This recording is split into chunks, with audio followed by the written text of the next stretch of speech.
Welcome back, George. It's my pleasure. Do you think what is going on in the Arab world right now reminds you of 1989 when you were very active in helping those countries move to freedom? It is very similar. It's a historic event, at least equal in importance to what happened then. And it really is a spontaneous desire of people living in closed societies to shake off the dictatorship and corrupt regimes and to move towards democracy. You say revolutions usually start with enthusiasm but end in tears. That's right. So, and there are many cases where these things start off well and then the military reasserts control or there's some kind of total dysfunction. Yeah. What are the lessons you've learned about how to make sure that Egypt goes right rather than goes wrong? Well, what I learned in 1989-91, when I was very involved there, is that the transition from a closed society to an open society is not an easy one, because it's a step up, because there's a lot more involved in democracy than just overthrowing a dictator. You have to build institutions. That takes time and actually effort. And these countries will need a lot of support for the revolution actually to succeed. When you look around at the regimes, the other regimes, there seem to be protests and discontent everywhere. The one that is most interesting is Iran. Of course, and I'm convinced that the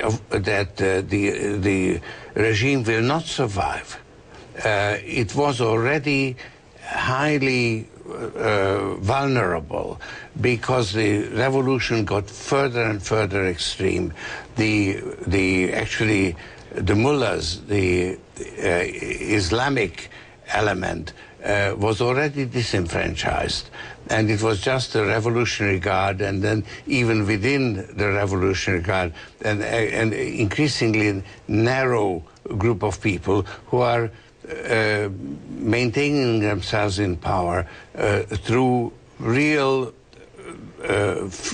oppression and despotism, killing people through judicial processes, and the large majority of people resent them, try to move up, but because they were oppressed, this movement was repressed. Could we do something to further these trends in Iran? I think Obama did actually there also a very good job by refusing to get involved and to be instigating regime change. This attempt to impose a regime change from the outside is counterproductive, because then the regime can accuse its opponents as being in the pay of a foreign power. Right? Here, Obama scrupulously avoided it. He was criticized for it, that he wasn't pro-democracy. Pushing it.